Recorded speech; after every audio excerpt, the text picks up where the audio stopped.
Alright, let's begin. Sorry for the noise and the video quality.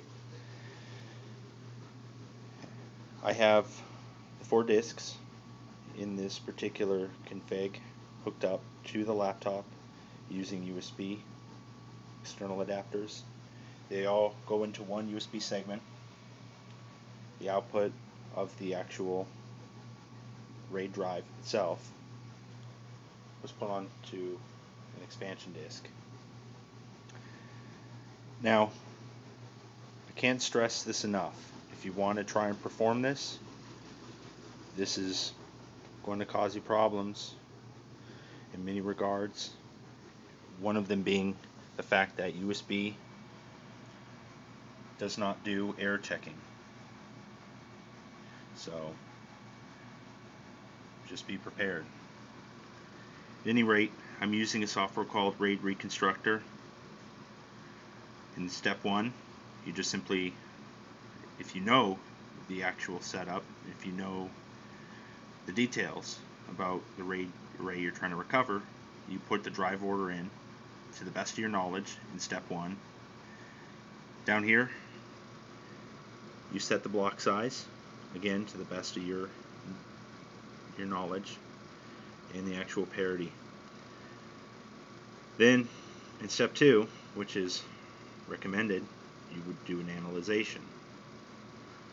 Now we're going to basically do a pretest here, which is going to do a surface scan and drive detection, and it's taken away disk by disk. Now in this particular step, it's going to ask you for the actual parameters.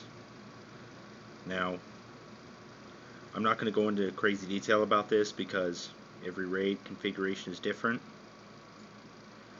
but if you have a RAID that is using a hardware controller, you want to set the start sector to 0. That's usually what it is. If it's a software RAID, you want to do, especially a Microsoft one, you want to do around 63 or so. Block size to probe. Again, if you know the basics about what you're trying to recover, this should be pretty easy for you. I've already preset mine based on my knowledge. As far as parity rotations to probe, again, I've already preset up what worked best for me. Once you've done this to the best of your ability, you hit next. Now it's performing the entropy test.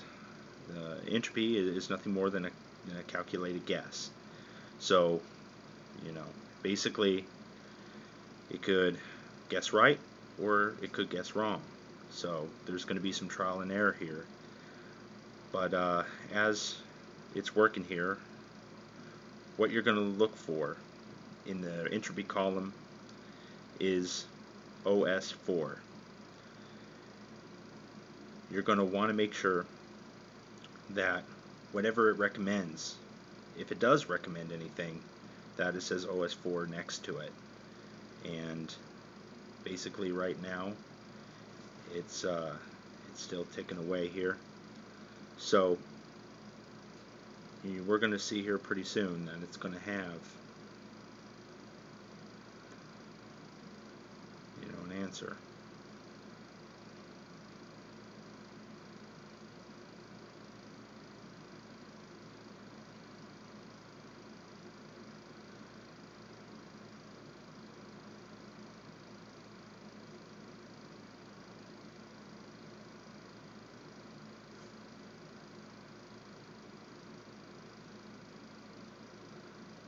So this usually takes a good minute, so sometimes faster, sometimes not.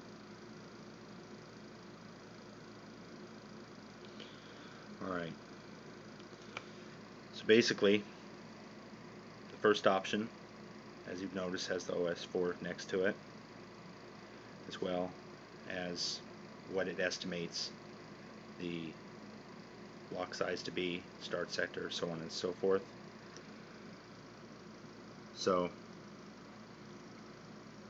basically from here, you take the first recommendation, hit finish, and then you output what it is able to reconstruct into a virtual image file or an image file. I chose image file because of the risk of, drive slash hardware concerns. So I was able to output the image directly to another disk.